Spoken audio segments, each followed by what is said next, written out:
ما زالت هذه الشركة شريك استراتيجي حق الكويت، ممثلة في الكويت، وتاخذ غاز مدعوم وكأن الأمر ما يخصنا بغرامة ظالمة، وهي في اعتقادي غير مسبوقة بمستوى الغرامات التي كلها كلفت المال العام واشترك فيها الجميع.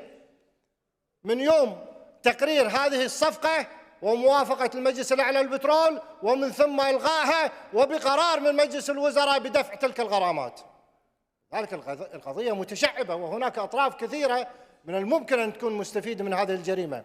هذه الجريمة بمختصر خذت من جيب كل كويتي يحمل بطاقة مدنية 600 دينار، دفع ثمن ذلك، ناهيك عن سمعة البلد، ناهيك عن سمعتنا إحنا كمؤسسات رقابية، أن أخذت هذه السرقة بالرغم من كل المؤسسات وبالرغم من إرادة الشعب الكويتي، وما زال هذا الشريك الاستراتيجي موجود وكأن الأمر لم يكن.